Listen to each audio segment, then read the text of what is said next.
Ok, pessoal, estou aqui com o Brien Foerster, de quem eu sou um grande fã pelos filmes que eu já vi dele no YouTube, na internet.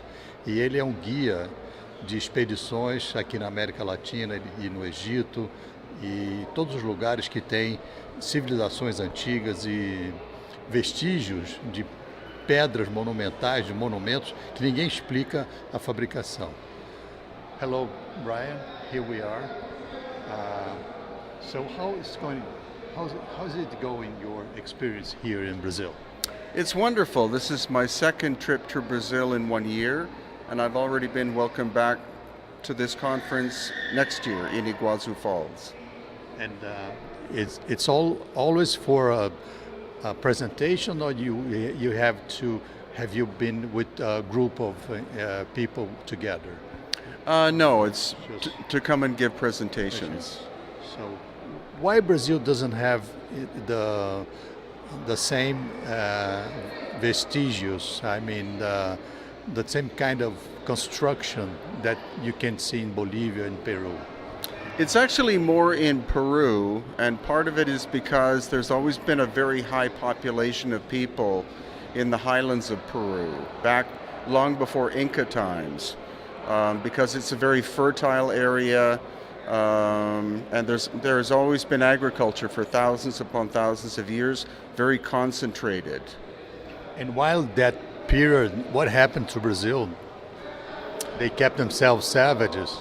Well, I think the native populations have been somewhat small and dispersed, and so you didn't have big concentrations like, for example, the city of Cusco during Inca times was probably 50 to 100,000 people in quite a small area. Mm-hmm.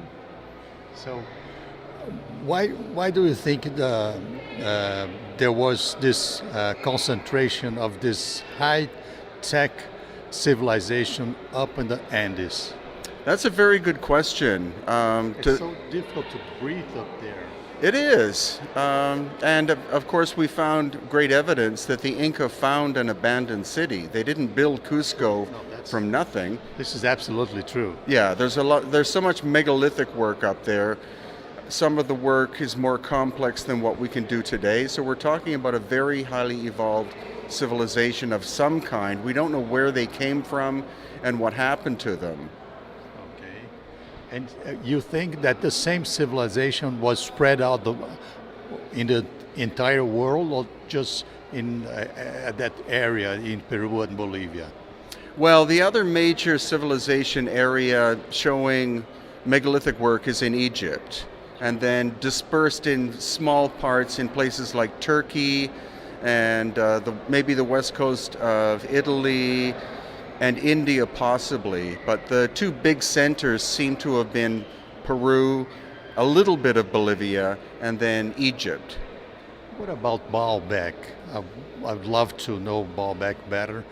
And are you preparing any excursion to go there with people? We may go back in 2018. We were there earlier this year, and it's an astonishing site because it's isolated.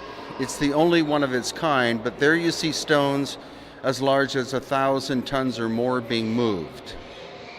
What about the columns? I've seen in a documentary that the columns are so well smooth, you know. Could you talk about this a little bit, please? Yeah, that was quite a surprise because the most famous aspects are the giant 1,000-ton blocks, but when we actually went there, we found that there were at least 300 granite columns that had to have been machined. Because there's no way a man could do that.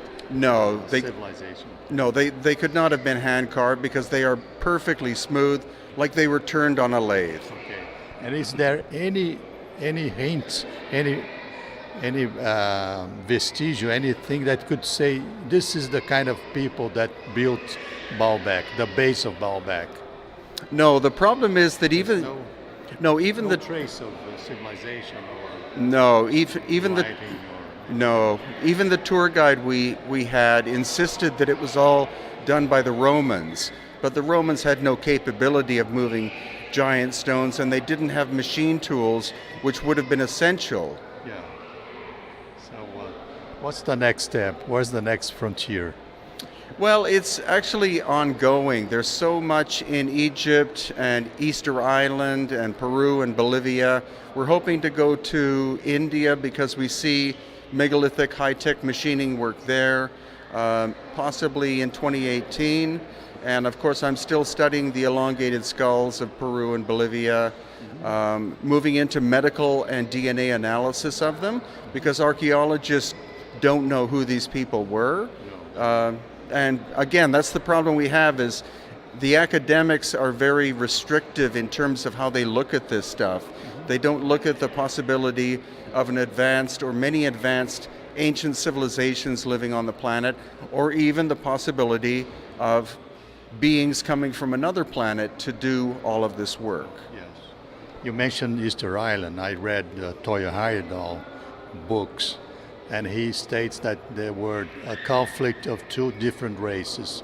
One who came from Polynesia, and the other one, the white-collared, red-haired, blue eyes that came from Peru, and they lived together for a while in Easter Island. Do you agree with this theory? Very much so, because when Van Roggeveen, who was the first European to arrive there, he said that he saw tall people, short people, dark-haired people, dark-skinned people, light-skinned people, blonde-haired people. So at that point of contact, there was a diverse number of races living there. The problem was with contact with the Europeans, that introduced disease, and then the population died out quite fast. It wasn't a civil war that became, devastated the island. That could have been, but I think that happened after contact.